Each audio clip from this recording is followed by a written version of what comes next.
તમામ સાથી મિત્રોને જય ભીમ। આજે વિજયાદશમીના દિવસે શસ્ત્ર પૂજાના નામ ઉપર રાપરના જાહેર માર્ગો તેમજ બજારોની અંદર બંદૂકો, તલવારો જેવા વગેરે હથિયારો લઈને બહોળી સંખ્યામાં લોકો હથિયારો સાથે નીકળેલ।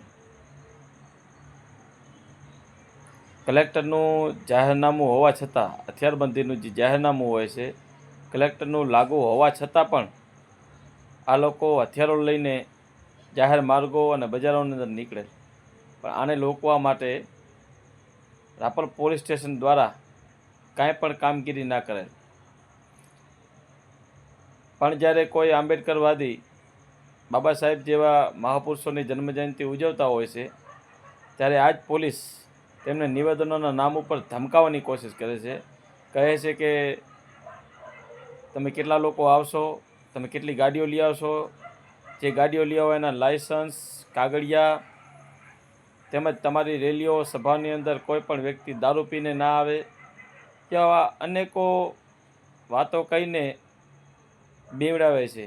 અગર જો કોઈ દારૂ પીને આવશે અથવા ગાડી કે અન્ય કાંઈ પણ ઘટના ઘટશે તો આયોજકોને અમે જેલમાં નાખશી, આવી વાતો કરીને એ બીવડાવે છે। જ્યારે આ કલેક્ટરનું જાહેરનામું હોવા છતાં પણ જાહેરમાં હથિયારો લઈને નીકળે છે, આમને રોકવા માટે પોલીસ કાંઈ નથી કરતી। એટલે રાપર પોલીસ સ્ટેશન તેમજ કચ્છની પોલીસને હું કહેવા માગું છું, આવા લોકો ઉપર ફરિયાદો કરો। આ જાહેરનામાના સરેઆમ ધજાગરા કરે છે અને આપ સૌ લોકોનું મારી આ વાત ઉપર શું કહેવું છે કમેન્ટ બોક્સમાં લખજો। જય ભીમ।